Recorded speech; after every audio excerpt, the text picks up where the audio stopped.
Hello दोस्तों, मैं सोनू कुमार। स्वागत है आप लोगों का हमारे चैनल में। दोस्तों आज मैं आप लोगों के लिए बहुत अच्छा टॉपिक लाया हूँ। क्लास 10th हिस्ट्री के फर्स्ट चैप्टर जो है rise of nationalism in Europe.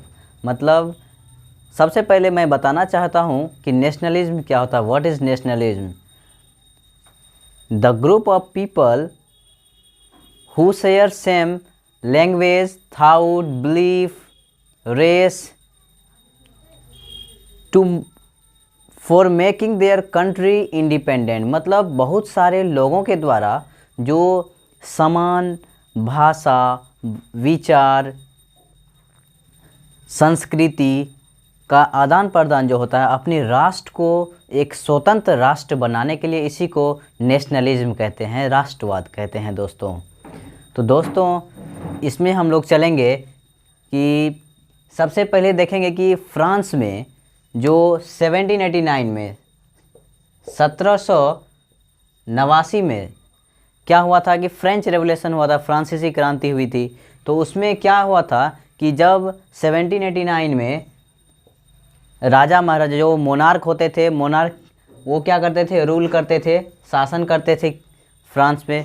और तभी वो लोग अपना मोनोपोली करते थे, मतलब मनमानी ढंग से शासन करते थे। तो वहाँ के जो नागरिक थे वो लोग परेशान थे। वो लोग क्या करते थे, परेशान थे इसलिए कि वो लोग बहुत सारे टैक्सेस लाते थे, अनलीगल जो है लॉज लाते थे। तो इससे वो लोग परेशान होकर के क्या करते, प्रोटेस्ट करते थे। तो प्रोटेस्ट करने के बाद बहुत साल बाद क्या हुआ था कि वो लोग डिमांड किए, तो वो लोग कहते थे चाचा अब हमको डेमोक्रेसी चाहिए। तो उसको डेमोक्रेसी मिला था फ्रांस के लोगों को। तो डेमोक्रेसी जब मिला तो वो लोग जो है फिर स्वतंत्र हुए। मतलब अब वो लोग को लगा हाँ सब चीज़ ठीक ठाक चल रहा है। तो डेमोक्रेसी जब मिला था तो सब चीज़ ठीक ठाक चल रहा था। तो उसके बाद क्या हुआ कि बहुत सारे बदलाव आए इससे। तो देखिए क्या हुआ था कि जब डेमोक्रेसी मिला था किसको, फ्रांस के लोगों को, तो देखिए major changes during French revolution, फ्रांसीसी क्रांति के दौरान जो बदलाव आए थे जब डेमोक्रेसी आया था। तो देखिए क्या हुआ था, पावर जो है ना वो मोनार्क से समान लोगों में विभाजित हो गई थी, डिवाइड हो गया था। और उसके बाद है दोस्तों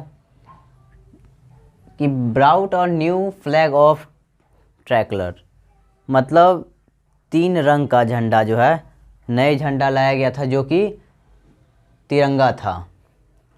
अगला है कि फ्रांस में जो है एक मतलब फ्रेंच को नेशनल लैंग्वेज माना गया था और नेशनल एंथम भी लाया गया था और एक शपथ ली गई थी फ्रांस के लोगों के द्वारा। और जो तभी क्या था कि दोस्तों सोसाइटी को 3 भाग में बांटा गया था, first state, second state and third state. First state में क्या था, nobility, second state clergy and third state को भी 3 ग्रुप में डिवाइड किया गया था। तो थर्ड स्टेट के जो कॉमन पीपल थे वो लोग क्या करते थे, अपने रिप्रेजेंटेटिव को चुनते थे जिसको स्टेट जनरल कहा जाता था। तो स्टेट जनरल का बाद में नाम देके नेशनल असेंबली रख दिया गया। उसके बाद क्या हुआ दोस्तों कि जो कॉमन पीपल के हाथों में पावर था तो वो लोग क्या करते, जितना भी इंटरनल कस्टम ड्यूटी था, जितना भी मतलब देश के अंदर जो व्यापार होती है इसमें जो टैक्स लगते थे वो सबको वो हटा दिए थे, रोक लगा दिए थे उस पर। उसके बाद है nationalism idea taken abroad by French armies. तो जब देखा गया कि पूरा फ्रांस में जो है डेमोक्रेसी आ गया है, लग गया, तो फ्रेंच आर्मी सोचे क्यों ना हम ये डेमोक्रेसी का आइडिया को पूरा यूरोप में फैलाए ताकि सबको ये राष्ट्र के प्रति भावना जागृत हो, सब अपना राष्ट्र को एक डेमोक्रेटिक कंट्री बनाए। तो इतना में ही कुछ दिनों बाद क्या हुआ कि ये आ गए नेपोलियन बोले क्या, जो बहुत मौज कर लिए तुम लोग, अब जो मैं कहता हूँ सुनो। तो नेपोलियन क्या किए, डेमोक्रेसी को हटा दिए। उसके बाद वो अपना, तो नेपोलियन कब आए थे, 1799 में आए थे और रहे थे 1815 तक।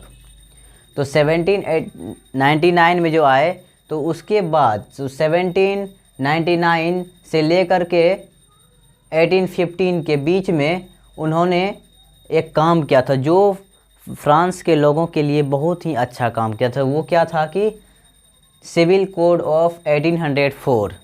तो ये सिविल कोड जो वो लाए थे, इसमें बहुत सारे कानून लाए थे जो कि फ्रांस के लोगों के लिए बहुत ही लाभदायक था। तो देखिए क्या सब था कि इस्टेब्लिश्ड इक्वलिटी बिफोर लॉ, मतलब सबके लिए जो है कानून बराबर है, कोई यहाँ बड़ा नहीं है, सब बराबर है कानून की नज़र में।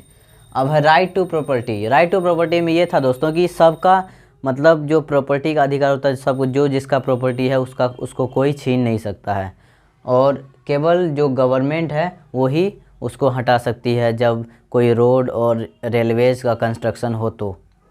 अगला है दोस्तों फ्यूडल सिस्टम वेयर एबोलिश्ड। तो फ्यूडल सिस्टम क्या होता था कि जो लो क्लास के लोग होते थे, जो हाई क्लास के लोगों के अंडर में काम करते थे, उस पर भी रोक लगा दिया गया था ये सब पे। और फिर है कि फ्रीड पेजेंट्स फ्रॉम सर्फडॉम। इसमें क्या था कि जो लोअर सेक्शन के जो पेजेंट्स से किसान होते थे, जो अपर सेक्शन के लोगों के अंडर काम करते थे, उस पर भी वो लोग को आज़ाद कर दिया गया था कि किसान लोग को छुटकारा मिल गई थी उससे। फिर है गिल्ड रिस्ट्रिक्शन वेयर रिमूव्ड। और जो भी टैक्स लगता था मतलब मर्चेंट को, ट्रेडर्स को, वो सब भी हटा दिया गया था। और फिर है दोस्तों कि transport and communication were improved. और जितना भी ट्रांसपोर्टेशन का, यातायात का था, ये सब सुविधा बहुत अच्छा हुआ था, बहुत सुधार आया था इसमें। दोस्तों ये तो देखे कि नेपोलियन के द्वारा कि अच्छे काम वो किए। अब कुछ है कि हर सिक्के का दो पहलू होता है, एक अच्छा तो कुछ ख़राब भी होता है। तो देखिए नेपोलियन जो है क्या गलत काम भी किए, तो जो कि फ्रांस के लोगों को अच्छा नहीं लगा था। तो देखिए इसका ड्रॉबैक ये जो है क्या किए थे कि टैक्स को बढ़ा दिए थे, और दूसरा क्या किए थे कि जितना भी क्या लोग थे फ्रांस के सिटीजन थे, सबको पकड़ पकड़ के आर्मी में ज्वाइन करवाते थे, ताकि वो उसका क्या लालच था कि पूरा यूरोप में उसका शासन हो इस तरह से। और इसके अगेंस्ट में अगर वो जो नियम लाते हैं, जो कानून लाते हैं, उसके अगेंस्ट में अगर कोई कुछ बोलेगा तो क्या किया जाएगा, उसको वो सज़ा देंगे। तो वो सेंसरशिप लाए थे इसके लिए। सेंसरशिप में ही करता, उसके अगेंस्ट में, गवर्नमेंट के अगेंस्ट में कोई कुछ नहीं बोल सकता, ना ही कोई न्यूज़ छाप सकता है, किसके द्वारा, न्यूज़पेपर के द्वारा, मैगजीन्स के द्वारा, जैसे भी होता है। तो कोई भी गवर्नमेंट के अगेंस्ट में कोई भी बात नहीं बोल सकता है, ये सेंसरशिप भी लाए थे। तो दोस्तों आज के लिए इतना ही।